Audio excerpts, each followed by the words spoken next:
Happening today, the battle against fraud in Minnesota continues. And your state leaders are looking at a potential solution, an independent Office of Inspector General.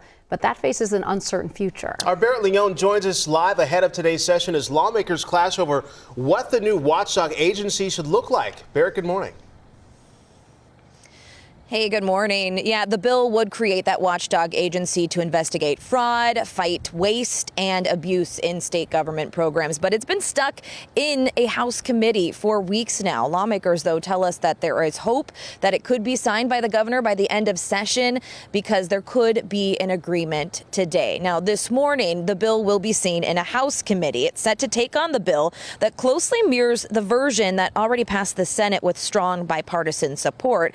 Lawmakers have been split on key details, though, like whether the office should have its own law enforcement powers and how leadership is chosen. House Speaker Lisa Dameth says those sticking points are now being addressed. I don't think Democrats in the House can continue to run from fraud. Stories keep coming forward time after time after time, and they have their hands in this as far as the fraud that has occurred on their watch. And so the Office of Inspector General is something that is another measure to safeguard taxpayer dollars here, and I think maybe House Democrats are finally serious about wanting to take it further. So we're told an amendment would move the bill forward today, and this amendment would show that some of those pain points, like law enforcement powers, would actually end up in the bill. Democrats wanted to remove that point last month. Here's what leaders had to say about it then. This will avoid duplication of work the BCA's Financial Crimes Division already does. It will also avoid the fiscal inefficiencies that come with small law enforcement agencies. It just makes sense. So that committee is set to start at 8:15 this morning. Of course, we will follow any developments throughout the day and, of course, throughout the session. Absolutely. All right, Barrett, thank you. Let's take it to the Capitol because today state lawmakers, they will continue to look at ways to fight fraud. But the back and forth continues on how a new state agency would work. Our Barrett Leone joining us this morning ahead of the latest hearing to add an independent Office of Inspector General. Barrett?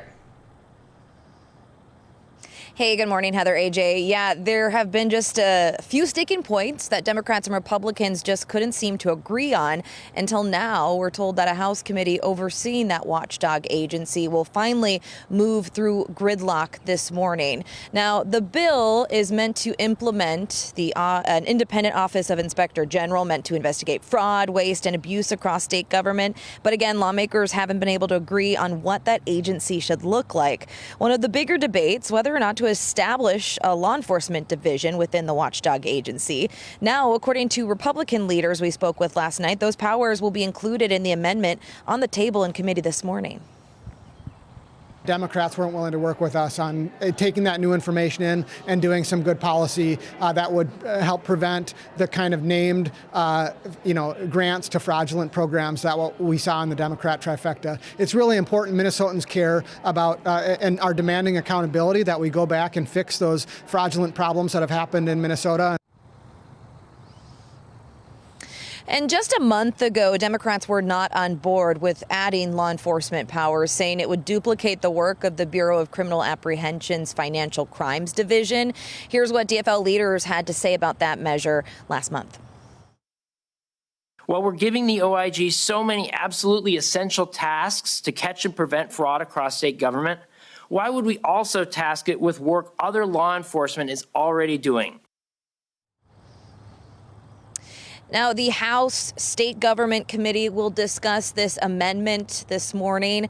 That's slated to begin at 8:15. We will be there to follow any developments. See if both sides can get on the same page. Exactly. Yeah, we'll have to see what happens there later on today. Barrett, thank you.